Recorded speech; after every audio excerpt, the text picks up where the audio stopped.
There's a chill in the air, the sound of leaves crunching underfoot, and the sweet smell of pumpkin spice lattes wafting in the breeze. Halloween is just around the corner, and there's a full moon out tonight. Ladies and gentlemen, it's a marvelous night for a moon dance!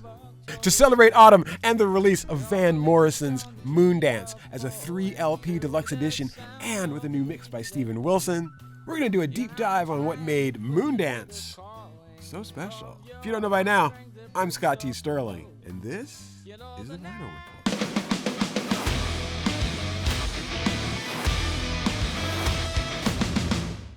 The year was 1970.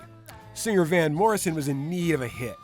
His second album, Astral Weeks, had been, let's say, overlooked by critics and sold poorly upon release. Though history has been kinder to Astral Weeks, and Van Morrison went on to build a legacy as an artist, let's not forget that this was the same guy who wrote Brown Eyed Girl. For his third album, In Pursuit of a Hit, Morrison decided to change it up. He relocated from Cambridge, Massachusetts to Woodstock, New York, where he hoped to encounter, who else?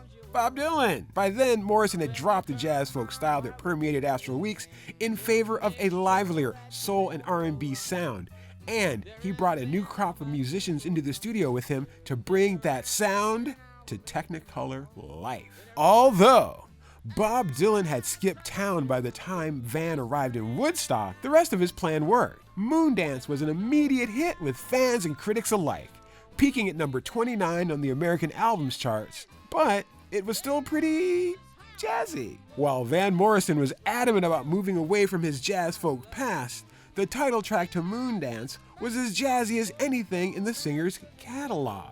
Notoriously tight-lipped when explaining his own music, Van Morrison was also inspired to invoke Frank Sinatra when discussing the song Moondance. Quote, "I don't really have any words to particularly describe the song. Sophisticated is probably the word I'm looking for. For me, Moondance is a sophisticated song.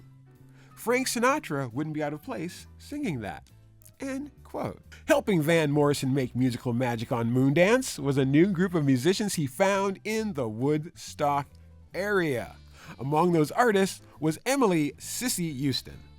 Originally a member of gospel singing group the Drinkard Singers, Houston went on to form R&B girl group The Sweet Inspirations. The Sweet Inspirations provided backup vocals for a variety of artists. The group also performed on the Van Morrison classic, Brown Eyed Girl. Fun fact, Sissy Houston's firstborn daughter was none less than vocal superstar Whitney Houston. RHINO Records is proud to release a new 3 LP deluxe edition of Moondance, available December 1st.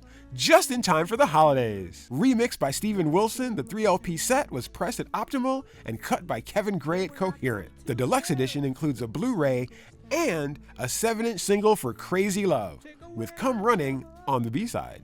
Pre-order yours now at rhino.com via the link below. So tell us, what's your favorite Van Morrison track? Let us know in the comments below. If you liked our report, give us a thumbs up and make sure to subscribe to see a new episode every Friday. But did you know that we have a RHINO newsletter? You can sign up via the link in the description below to find out all about our new releases. And they're good and they're coming for you.